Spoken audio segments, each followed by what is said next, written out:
Shalom is a compendium from notes published in Israel News, number 3. On the 24th of May, 2026, a flotilla types, people who participated in the so-called Flotilla expedition to shame Israel in support of the Hamas terrorist organization that entered Israel on October the 7th, and they killed over 1,200 people, injuring very many others, committed rape of men and women and of children, who murdered babies and tortured innocent people because they were Jewish, and they had themselves videotaped. They had themselves videotaped whilst they were doing this, and the videotapes are available somehow or other on the web. This was done deliberately in order to raise support, because a lot of anti-Semites, a lot of people hate Jews in the world, and are prepared to believe anything they're told against the Jews. And in the eyes of Hamas, torturing and killing Jews is a good thing. Therefore, it will strengthen their support base. So that is what Hamas did on October the 7th, 2023. And ever since then, every now and again, we've had flotillas, that is a group of ships trying to come to Gaza, to enter Gaza. These ships are manned by foreigners, usually or mainly from Western nations. They claim to be bringing support, medicines and food, or that's what they claimed at the beginning. Nowadays, they don't, even that they do not claim, because there's already a surfeit of food and medicines in Gaza, so they have no need for such help. But there was the moral statement. In other words, they saw an advantage in breaking the Israel curfew, coming into Gaza and showing their support for the people of Gaza. That is in effect for the Hamas organization. And so Israel took these people and sent them back to Europe. In the process of sending them back, they were arrested and confined in a detainment center for a short period of time, a few hours. And during this time, the Israeli Minister for Security,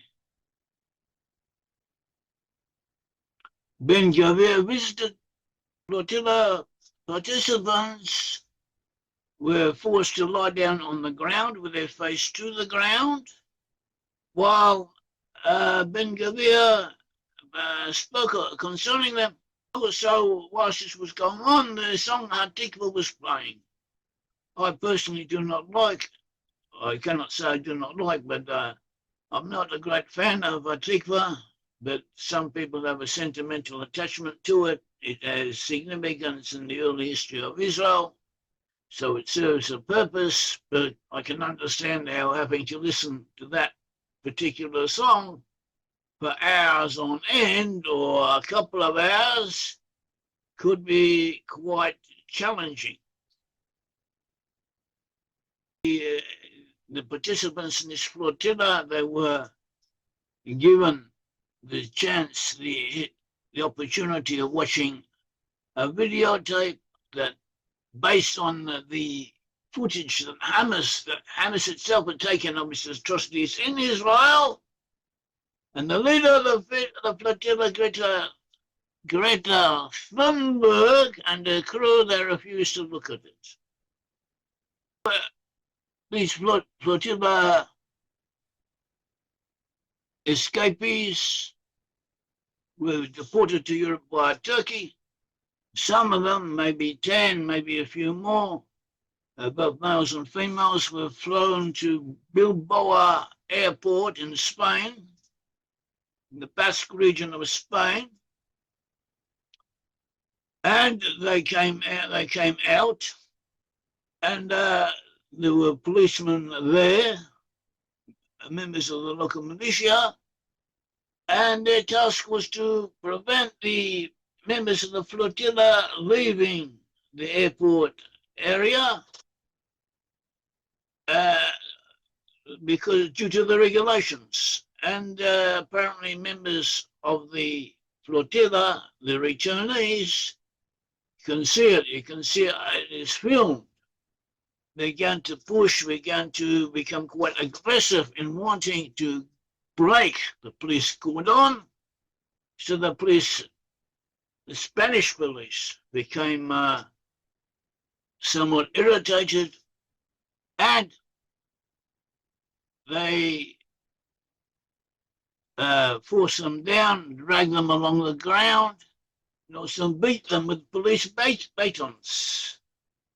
And apparently the damage done to them by the Spanish police was greater than anything they had endured in Israel, but no one made a big deal about it.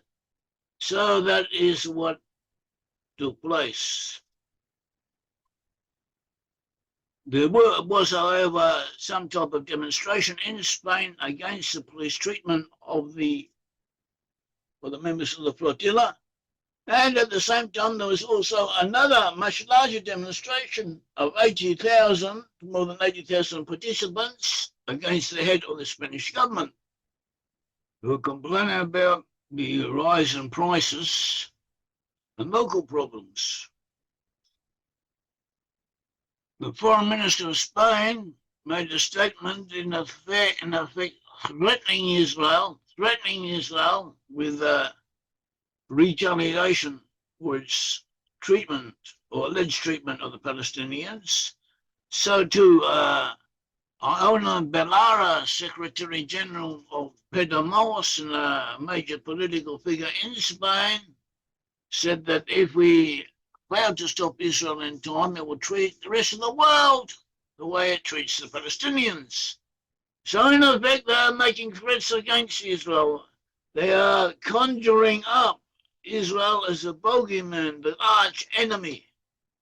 And we should remember who the Spaniards are. The Spaniards are a mixture of different peoples, but they have bad elements amongst them. The Spaniards were responsible for the Inquisition, the persecuted Jews. And during World War II, there were a lot of pro-Nazis in the Spanish populace.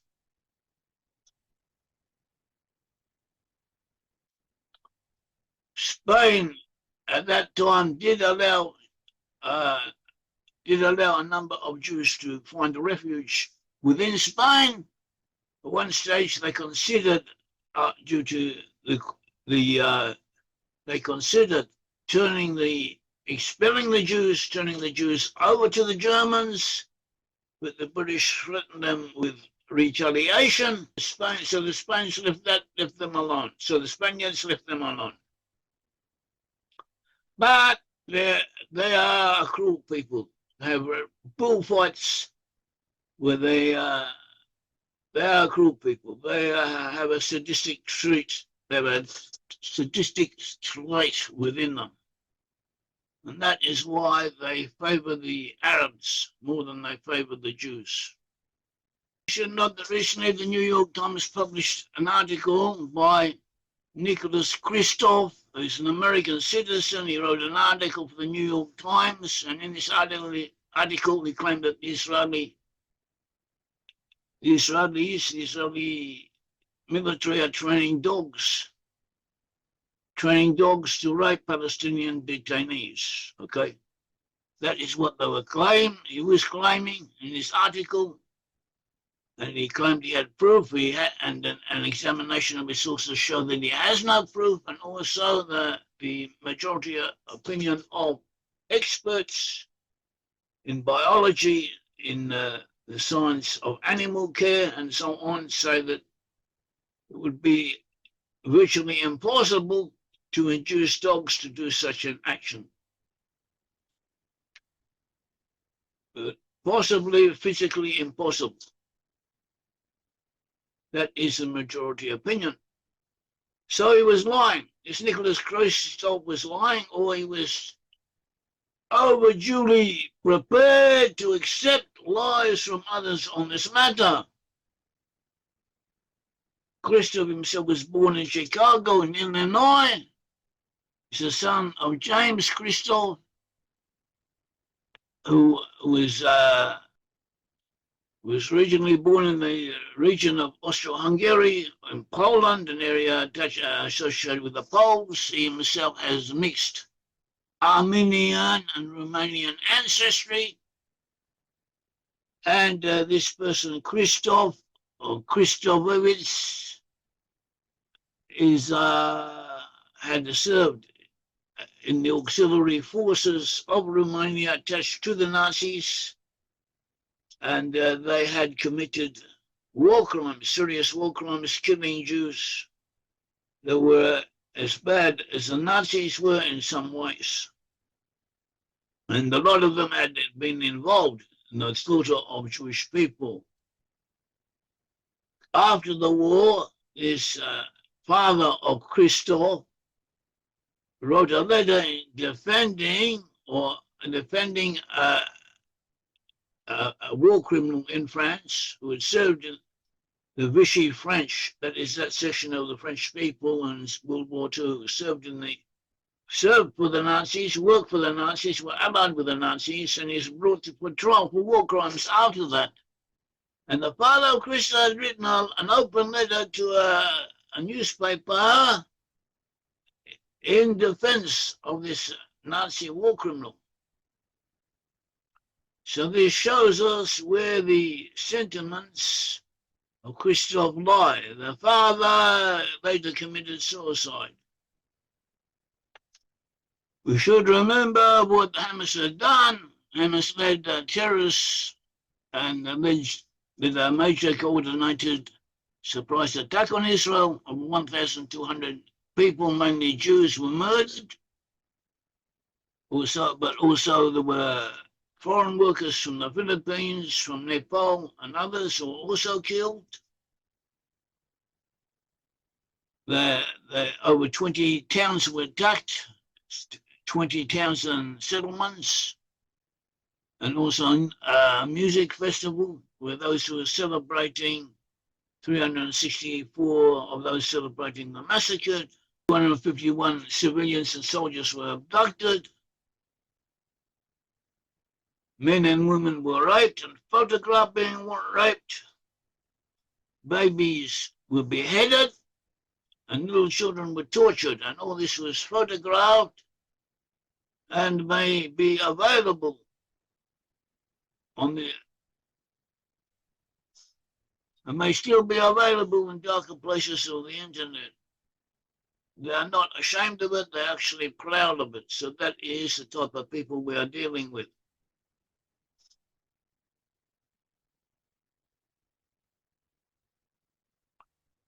Should note, recently Al-Aqsa Mosque came into prominence. The case of the Al-Aqsa Mosque. Al-Aqsa Mosque is on the site of the Second Temple, was destroyed. And it is ruled by Muslim authorities. Muslim authorities, as far as they're concerned, the only importance that mosque has is its importance to Islam. And the Jews who were there before them are not important and not to be related to. In 1996, the Waqf, that is the Muslim authorities, began unauthorized construction on the Temple Mount. Major earth-moving equipment was used. This caused much damage to Second Temple relics and remnants that had been buried until then. and they possibly included parts of the temple itself.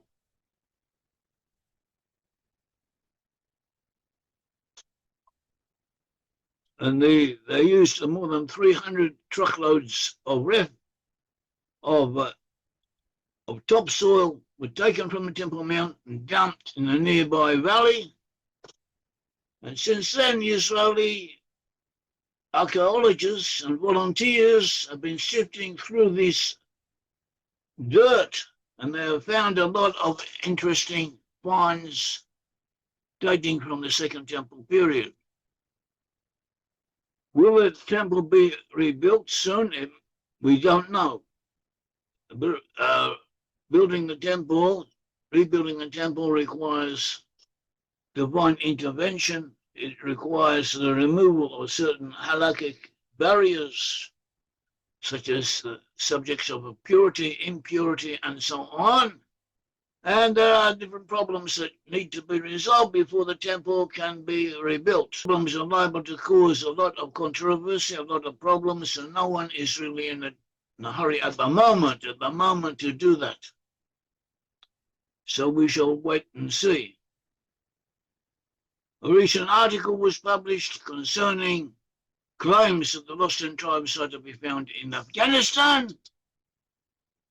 And in our book, The Tribes, concerning the lost tribes being amongst Western nations, we deal with the subject of the lost tribes having at one stage been in the area of Afghanistan and later moved out from it. We do not believe that the present inhabitants of Afghanistan are descended from lost tribes of Israel, though some of them might be. And the article is interesting.